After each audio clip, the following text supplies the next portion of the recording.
ദൈവത്തിന് സ്തോത്രം. സങ്കീർത്തനങ്ങൾ 29. ദൈവപുത്രന്മാരെ യഹോവയ്ക്ക് കൊടുക്കുവിൻ, യഹോവയ്ക്ക് മഹത്വവും ശക്തിയും കൊടുക്കുവിൻ. യഹോവയ്ക്ക് അവന്റെ നാമത്തിന്റെ മഹത്വം കൊടുക്കുവിൻ. വിശുദ്ധ അലങ്കാരം ധരിച്ച് യഹോവയെ നമസ്കരിക്കുവിൻ. യഹോവയുടെ ശബ്ദം വെള്ളത്തിന്മീതെ മുഴങ്ങുന്നു, പെരുവെള്ളത്തിന്മീതെ യഹോവ മഹത്വത്തിന്റെ ദൈവം തന്നെ ഇടിമുഴക്കുന്നു. യഹോവയുടെ ശബ്ദം ശക്തിയോടെ മുഴങ്ങുന്നു, യഹോവയുടെ ശബ്ദം മഹിമയോടെ മുഴങ്ങുന്നു. യഹോവയുടെ ശബ്ദം ദേവദാരുക്കളെ തകർക്കുന്നു, യഹോവ ലെബോനോനിലെ ദേവദാരുക്കളെ തകർക്കുന്നു. അവൻ അവയെ കാളക്കുട്ടിയെ പോലെയും ലെബോനാനെയും സിരിയോനെയും കാട്ടുപോത്തിൻ കുട്ടിയെ പോലെയും തുള്ളിക്കുന്നു. യഹോവയുടെ ശബ്ദം അഗ്നിജ്വാലകളെ ചിന്നിക്കുന്നു, യഹോവയുടെ ശബ്ദം മരുഭൂമിയെ നടുക്കുന്നു. യഹോവ കാദേശ് മരുവിനെ നടുക്കുന്നു.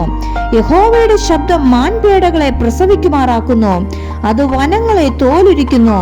അവന്റെ മന്ദിരത്തിൽ സകലവും മഹത്വവും എന്ന് ചൊല്ലുന്നു. യഹോവ ജലപ്രളയത്തിന്മീതെ ഇരുന്നു, യഹോവ എന്നേക്കും രാജാവായി ഇരിക്കുന്നു. യഹോവ തന്റെ ജനത്തിന് ശക്തി നൽകും, യഹോവ തന്റെ ജനത്തെ സമാധാനം നൽകി അനുഗ്രഹിക്കും. ആമേൻ.